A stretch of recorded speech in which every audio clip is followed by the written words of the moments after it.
yang ditanya di kubur itu cuma dua, al-mu'min wal munafiq. Orang mukmin dan munafik. Berarti kalau ini mukmin biasa ya, mukmin biasa, bukan wali, bukan nabi.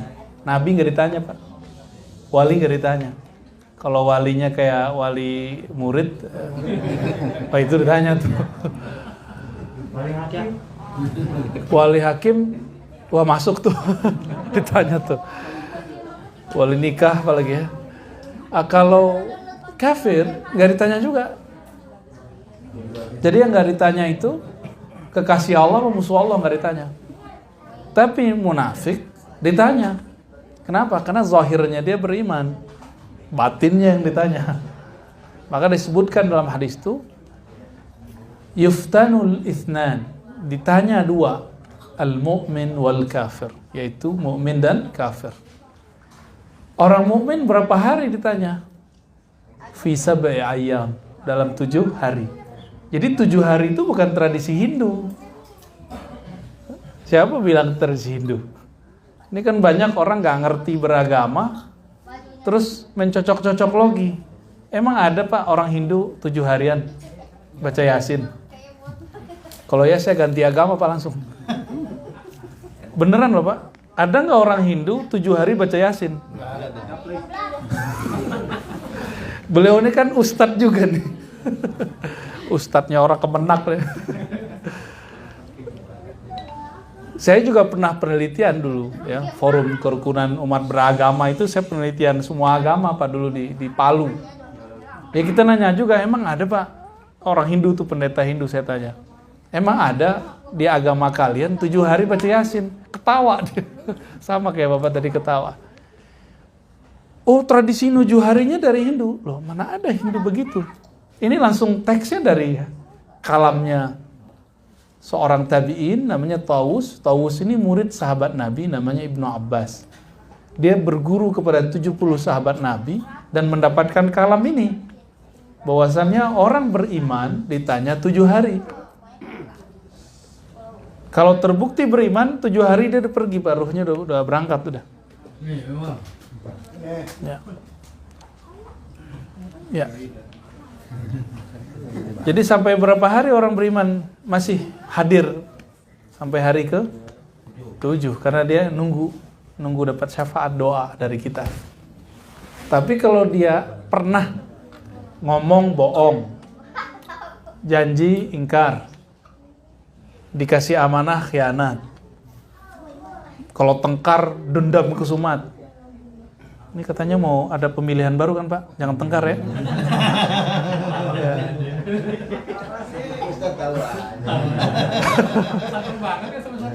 Ya dibawa santai aja Pak, walaupun ada yang serius dibawa santai ya. Kan ada yang bawa serius tuh, kita bawa santai aja. Ya Pak Gun ya. Kalau ada 4 karakter ini, berarti satu aja karakternya ada. Dan sekali seumur hidup kita nggak tobat dari ngomong pernah bohong, janji pernah ingkar. Ngomong nih, lagi di mana bro? Lagi di jalan, padahal jalannya dari kamar mandi ke rumah, ke kamarnya. Jalan juga. Itu udah bohong, itu udah munafik kecil. Ditanya 40 hari Pak. 40 hari di sono bukan 40 hari di sini. 40 hari di sini 24 jam. 40 hari di sono setengahnya akhirat. Akhirat 1 harinya 1000 tahun. Sono berapa? Hitung aja Pak, setengahnya. Saya nggak bisa bayangin dah. Itu lamanya bukan main itu orang ditanya di sono. Orang sekarat aja Pak, itu udah separuh dalam kubur deh itu. Jadi orang sekarat 5 menit terlihat sekarat, itu hitung aja. 500 tahun 5 menit kita ini convert ke sana. Saya nggak bisa bayangin tuh, lama itu. Sama kayak orang mimpi, kita ketiduran sebentar tapi mimpinya panjang sekali. Pernah ngalami nggak tuh? Lagi di mobil, ketiduran. Jadi itu waktu nafsiyah namanya. Kalau orang psikologis tuh ngerti waktu psikis. pernah ditahan nggak Pak pas ke luar negeri di imigrasi? Saya waktu masuk ke Israel tuh, kita itu cuma ditanya, mana pasportmu? Kita keluarin. Bukan yang ini, halaman yang itu. Kita salah gitu aja langsung ditahan sama dia. Sengaja dibikin psikis kita jatuh. Teman kita kencing-kencing Pak Ustadz itu. 7 kali. Udah kayak pertanyaan alam kubur aja tuh. Mau kencing-kencing Ustadz. Gaibnya tuh minta ke WC dulu. Karena jenggotnya lebih panjang dari saya, dia takut dituduh teroris. Padahal udah jenggot Ani juga panjang, dia bilang gitu. Kita selamatin mereka, alhamdulillah. Jadi jangan ngomong-ngomong sok-sok Arab di situ, ngomong bahasa Inggris aja. Langsung, terus, tanya lagi, terus. 7 kali. Ada yang gemeteran, gak bisa ngomong. Itu waktu psikis itu baru imigrasi dunia. Gimana imigrasi akhirat? Yang nanya, malaikat mungkar nakir. Pertanyaannya sederhana, tapi itu gak bisa dihafalin. Apa pertanyaannya? Man Rabbuka, nggak ditanya udah khatam berapa kali ayat. Nggak ditanya Bapak tahajud berapa kali, yang ditanya itu Rob kamu siapa? Apa arti Rob? Yang mencipta kamu, yang mengurus kamu, yang ngasih makan kamu, kan Rob artinya. Jadi Rob di situ kita selama ini makan membayangkan bahwa yang mengenyangkan itu nasi, yang menyegarkan air, udah susah jawabnya. Apalagi Bapak menyekutukan Allah dengan bos. Saya dapat rezeki karena saya ada bos. Oh udah. Apalagi kemudian menghina-hinakan diri depan atasan. Udah lewat udah.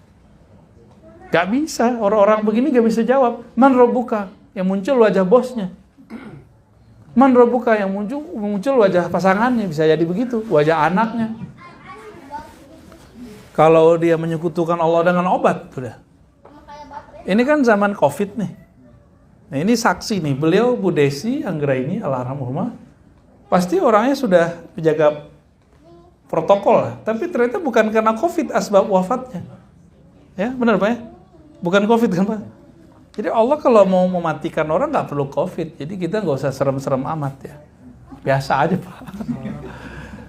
Kalau udah saatnya datang, la yastakhiruna sa'atan, nggak bisa diakhirkan, nggak bisa dimajukan. Ya, tapi ya kita tetap jaga-jagalah. Maka syaratnya bawa masker lah Pak.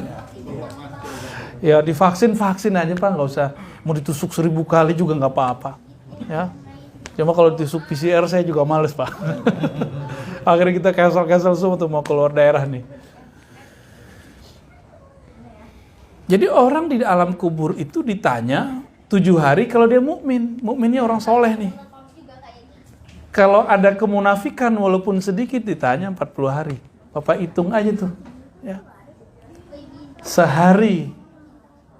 Seharinya itu di sono 500 tahun atau kalau agak cepat dikit 50 tahun lah di sini. Belum nyampe umur Bu Desi. Bu Desi berapa Pak umurnya Pak? 47 tahun, belum nyampe. Jadi kalau dikurangin nolnya 1 ya 50 tahun.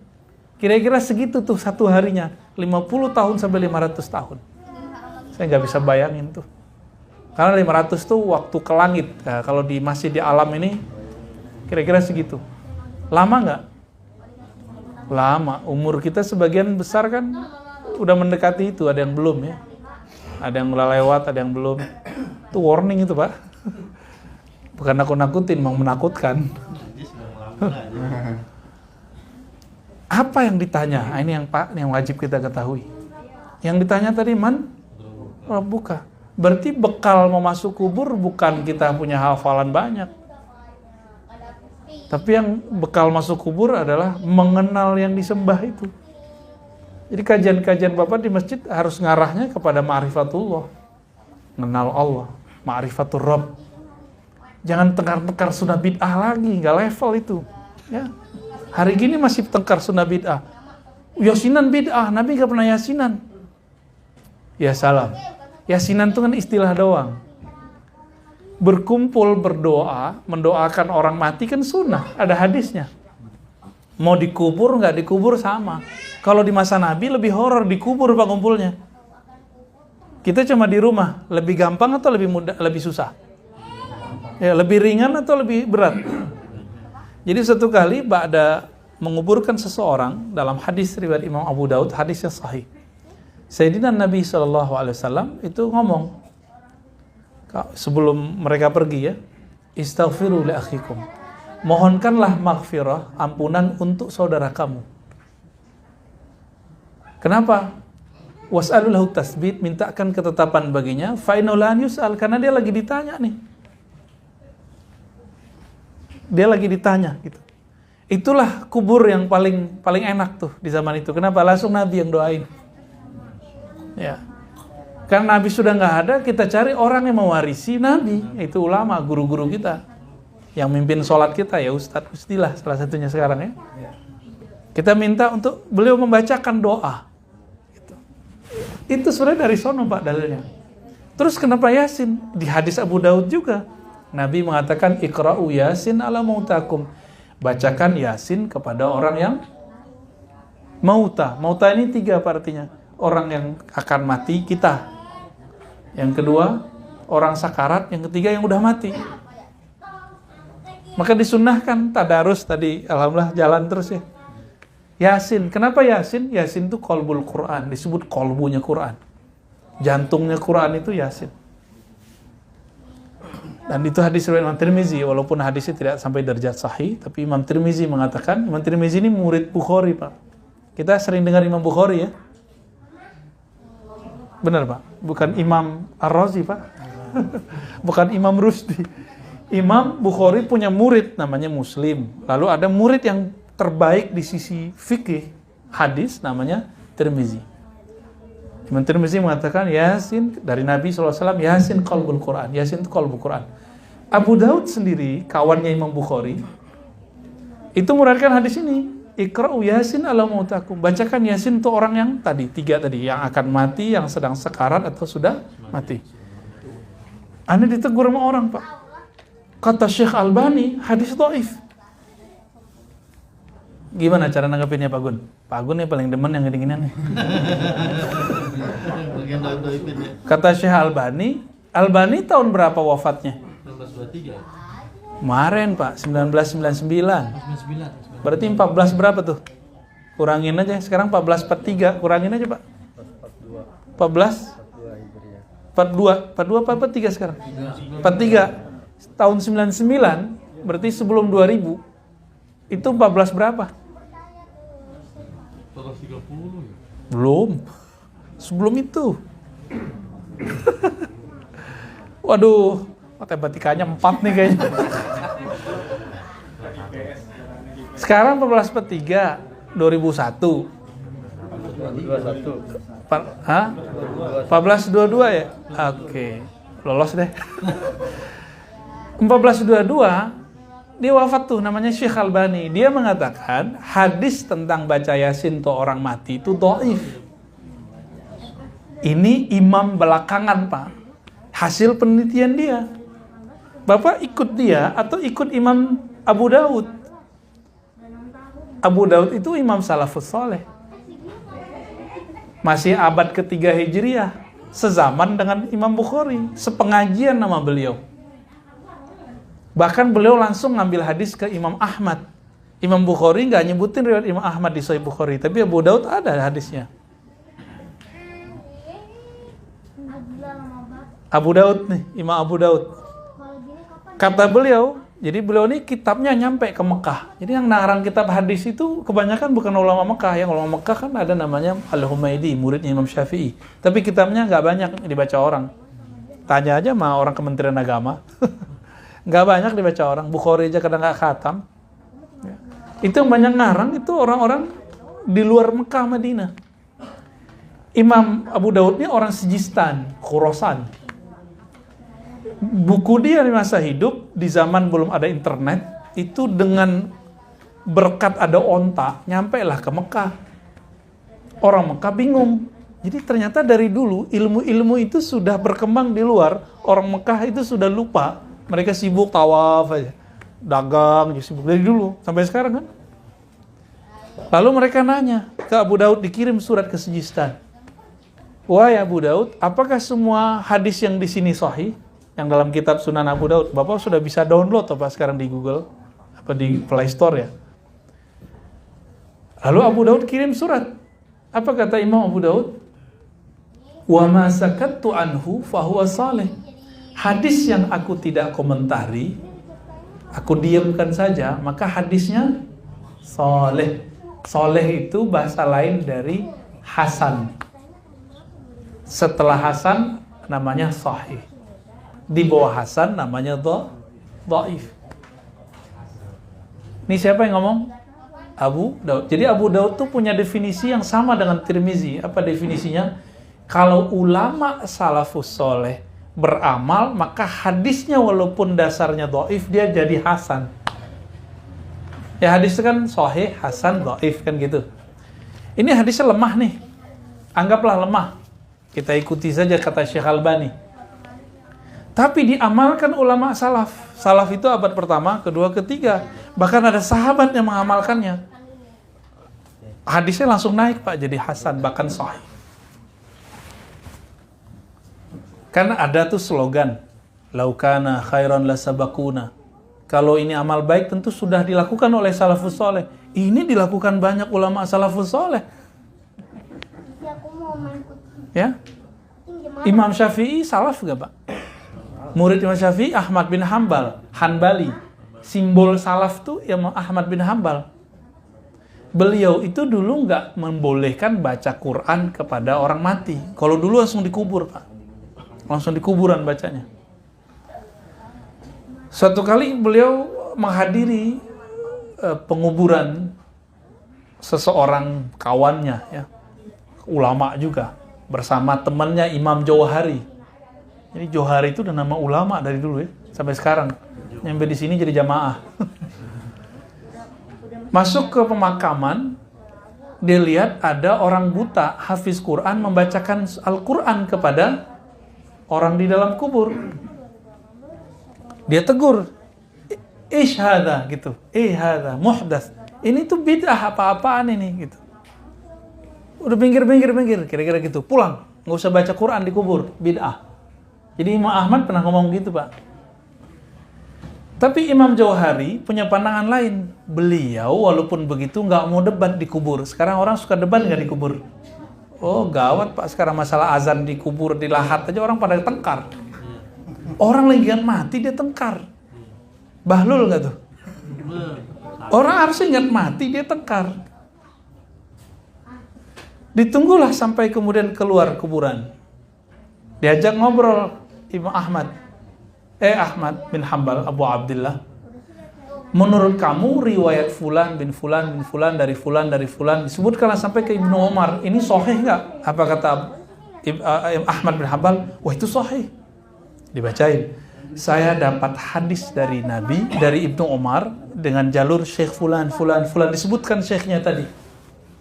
Bahwa Ibnu Umar ketika beliau sakaratul maut berpesan, jika aku mati bacakanlah Fatihah lalu 5 ayat awal dari Al-Baqarah.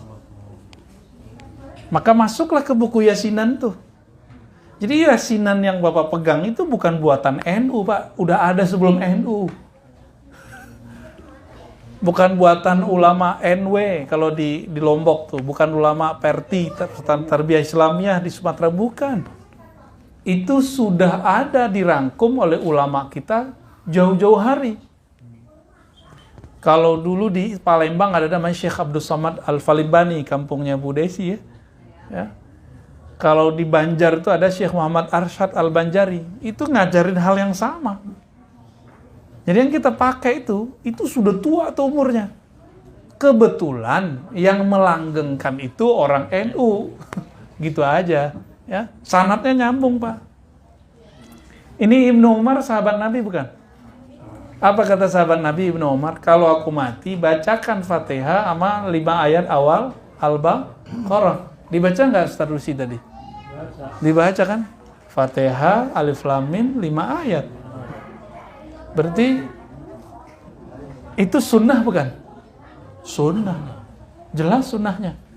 Maka Bapak Saudara makan Allah, walaupun di ranah ini banyak perdebatan, tapi setelah Bapak saya bacakan riwayat ini, masih ragu nggak ngamalin? Masih ragu? Serius? Pamul enggak lah katanya. Murid Abah Huci sih ya. Ngamalin terus malah. Jadi bahkan orang hidup aja dibacain nyampe, Pak. Apalagi orang yang udah mati. Orang mati itu kan udah nggak ada jasadnya. Itu dia langsung ngerasain. Langsung ngerasain. Kenapa kita didoain orang nggak terasa? Karena kita sibuk sama urusan fisik. Coba Bapak sesekali berpikir diam, tenang, zikir. Lagi tenang begini, terus ada orang doain kita. Itu kita keinget dia tuh. Jadi kita sebenarnya dengan alam gaib itu dekat sekali. Sangat-sangat dekat ya. Nah, maka Bapak, Saudara, sahabat yang dimuliakan Allah, harapan saya kalau ada sahabat atau saudara kita, keluarga kita meninggal, tetap acara tahlilan walaupun sedikit nggak banyak itu diadakan. Itu seneng banget itu, Pak. Ya. Apa dalil lainnya? Ada dalil ahlu dusur, masih ingat nggak tuh? Ahlu dusur ini orang-orang kaya. Ini diprotes oleh orang-orang yang disebut ahli sufah, santri sufah. Santri sufah ini puasanya banyak, zikirnya banyak, tapi nggak bisa sedekah. Datang kepada Nabi protes, wahai Rasulullah, itu orang kaya bisa sholat kayak kami, bisa puasa kayak kami, tapi kami nggak bisa kayak mereka.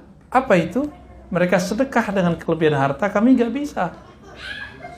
Ini Abu Hurairah yang cerita. Lalu Nabi mengatakan, bukankah setiap tasbihmu sedekah? Hadis Bukhari Muslim itu. Bukankah takbirmu sedekah? Berarti bisa nggak kirim la ilaha illallah subhanallah ke orang meninggal? Bisa, karena dia sedekah. Sedekah pasti nyampe, Pak, walaupun bukan keluarga kita. Pasti nyampe, dalilnya banyak. Dalilnya lebih dari 30 dalil. Mau dibacain sampai besok pagi nggak selesai, Pak. Jadi kita baca subhanallah bihamdi, tadi ada Ustaz ya, subhanallah bihamdi, subhanallah, itu nyampe, karena itu sedekah. Nggak usah gitu Bapak ini nggak percaya, ya sudah, qaulun ma'rufun sedekah, kata-kata yang baik juga sedekah kok. Kalau nggak sepakat diem aja lah, ya ngomong yang baik, ikut berduka, kami doakan semoga bla bla bla, itu udah sedekah itu. Kalau nggak mau baca ya, senyum sedekah. Tapi senyumin orang meninggal nggak bisa, Pak. Maka Bapak ini bisa ngirim Fatihah ke orang meninggal, orang tua. Baca subhanallah, alhamdulillah, akbar setiap hari. Kirim kepada orang wafat, nyampe. Kalau nggak percaya mati aja dulu, Pak. Kalau saya ngerasain pas hidup soalnya. Sering ngerasain itu, karena kita jamaah kita sering baca Fatihah dan kita merasakan itu. Sering terasa sama kita. Dulu ada jamaah stroke pas zikir-zikir zaman-zaman dulu, zaman-zaman rame Ustadz Arifin, ya, udah nggak bangun-bangun dari ini, koma udah hampir sebulan. Kedengeran sama panitia minta. Waktu itu saya ngisi kajian hadis di Pamulang sana, jadi ada kajian zikir akbar. Tolong dong Ustadz Arifin, Ustadz Razi untuk mengunjungi orang tua kami yang sudah koma sekian hari, udah hampir sebulan. Masuklah kami ke situ. Ternyata Ustadz Arifin bacanya apa? Al-Fatihah. Loh, kita ngikut aja, Pak. Waktu itu saya masih S2 ya, belum selesai. Kita bacalah Fatihah. Kita niatkan sampai kepada yang sedang koma ini. Bangun langsung sadar dia. Langsung sadar dia senyum-senyum, Pak. Itu kelihatan. Makanya kiai-kiai dulu sering dimintain air sama orang kan, dibacain doa. Itu nyampe Pak langsung. Kesimpan langsung dia. Jadi tidak ada di alam semesta ini kecuali dia menyimpan memori apa yang kita katakan. Itu sebabnya tanah Madinah itu, kalau versi orang belajar tentang ma'rifatun Nabi, itu lebih afdol dari Mekah. Kalau versi orang belajar ma'rifatun Nabi. Tapi kalau belajar ma'rifatullah, Mekah lebih mulia daripada. Jadi ini beda bab aja, ya, beda bab. Karena tempat yang paling lama Nabi ibadah secara sempurna itu Madinah.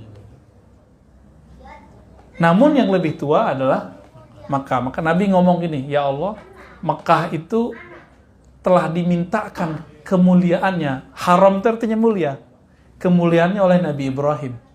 Maka aku memintakan kemuliaan Madinah di hadapanmu. Kira-kira Pak, lebih mulia Nabi Ibrahim atau Nabi Muhammad? Berdasarkan itu lebih mulia Mekah apa Madinah? Jadi dari kacamata kenabian lebih mulia Madinah. Tapi dari kacamata sejarah tentang tauhid lebih mulia Mekah. Jadi walaupun ada hadis sholat di Mekah 100.000, bagi saya sholat di Madinah lebih dari situ. Yang Raudhah itu Pak. Ya. Nah, berdasarkan ini, nah kita kan juga sholawat, bener gak? Jadi tadi doa-doa itu gantung semua. Sampai tadi Ustadz baca sholawat tuh langsung naik ke atas itu Pak. Gak nyadar kan? Pada ngelamun ya. Pengen cepat selesai. Itu sholawat mahar naik ke atas. Jadi doa kita gak akan pernah diangkat kalau gak pernah sholawat. Jadi jangan pelit sholawat. Allah itu ciptakan jin dan manusia untuk menyembahnya, ya enggak? Yang paling sempurna menyembah dia siapa? Nabi Muhammad. Maka jika tidak berselawat kepada yang paling sempurna menyembahnya, ibadah kita nggak akan tembus, tidak akan diterima kepadanya. Jadi biarlah Pak Gun sholat nggak khusyuk, nggak apa-apa, ya Pak Mul ya, nggak apa-apa. Yang penting sholawatnya jalan. Itu sebabnya Imam Syafi'i satu-satunya imam yang mewajibkan sholawat di ujung sholat. Imam Ahmad ngikut, tapi dulunya bilang sunnah, karena beliau dulu kan aslinya Hanafi. Imam Ahmad bin Hambal itu Hanbali, itu aslinya Hanafi. Ketemu Imam Syafi'i jadi menjadi seorang ahli hadis yang mazhabnya mazhab ahlur riwayah, bukan ahlur ra'i. Ya. Imam Malik bilang sunnah, Abu Hanifah bilang nggak wajib, nggak sunnah juga. Tapi Imam Syafi'i dibukakan oleh Allah rahasia-rahasianya, maka beliau mengatakan wajib baca sholawat dalam tahiyat. Kenapa? Sholat itu doa, doa tidak diangkat kecuali bersolawat. Meskipun sholat kita nggak khusyuk, doa kita kurang tulus, semoga sholawat-sholawat yang kita baca membuat Allah menerimanya. Amin ya rabbal alamin. Cukup kali Pak ya. Ini aneh kayak nyiramin garam ke laut. Kiai di samping aneh. Ya. Boleh nanya? Oh, ada pertanyaan? Ayo, mangga. Kan kalau apa saya ngelakuin juga sedih itu nggak hilang-hilang tadi. Kayak belum lama saya dapat ilmu sholat ya sebenarnya nggak ada hadiah, cuman yang kita lakukan sholat mutlak, cuman pahalanya dikirim ke mayit. Itu ada di kitab Nihayatun Zain. Itu ada langsung dari Nabi Yusuf. Saya layati apa kan parhamu sudakot jika kamu tidak temu sudakot terhadap itu, maka sholatlah 2 rakaat. Pada masing-masing rakaat pertama baca Al-Fatihah, ayat kursi, Al-Hakumut Takasur, Ikhlas 10 kali. 10 kali. Itu di kitab 10 Asaro maksudnya. 10 kali. Rakaat kedua sama kan. Maka Allah tidak